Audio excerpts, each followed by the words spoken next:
Hurty Feelings by Helen Lester. Fragility was a solid piece of work.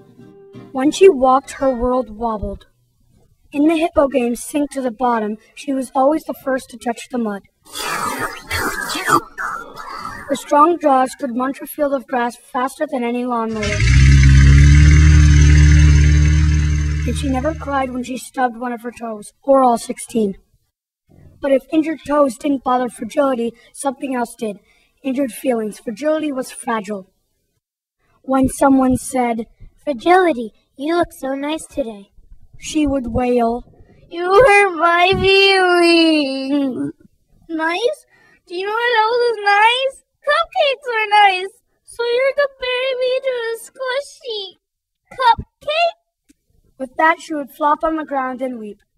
Or if someone said, "Fragility, you have such wonderful sturdy legs," she would wail, "You hurt my feelings." Sturdy legs? Do you know what else has sturdy legs? A piano has sturdy legs.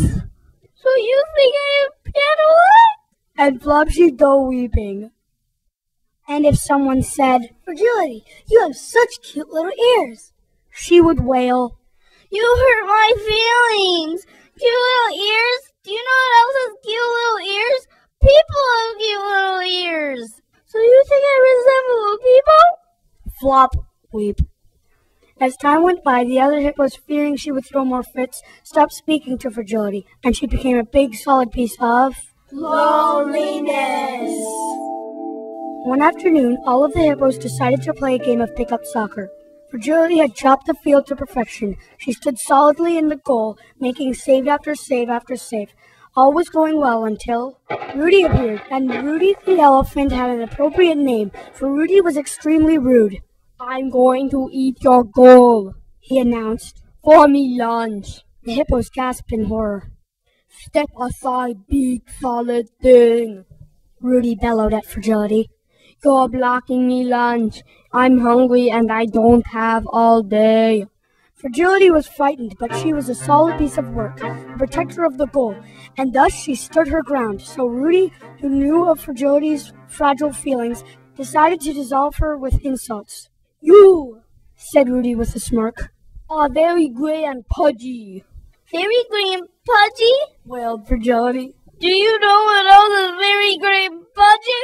An L." The weeps took over and she couldn't finish her sentence. Rudy stomped his foot. "There's no such thing as an L, and stop weeping on me lunch. By the way, you've got legs like tree stumps." "Tree stump?" wailed Fragility. "Do you know what else has legs like tree stumps? And The weeps took over and she couldn't finish her sentence. Rudy jumped up and down. "I've never heard of an elf, and I repeat, stop weeping on me lunch. You're making it soggy. Have you noticed your ears are just plain weird?"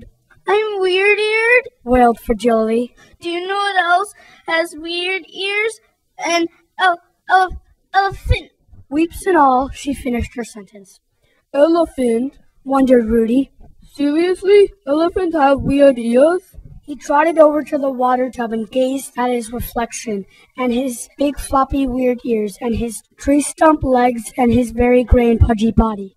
Then he trotted back, flopped in front of the goal, and wailed, "You hurt me feelings."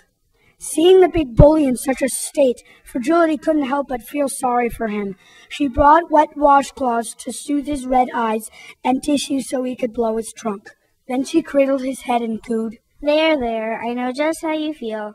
In time, Rudy calmed down, and he did not eat the hippo's goal. He said he'd be back soon to cheer them in their game. "But first I'm offering me lunch, a nice salad." As he lumbered away, Rudy called, "Fragility, you're a solid piece of work." "Solid piece of work?" she cried. "Do you know what else?" And then she stopped short, smiled sweetly, and said, "Why, thank you."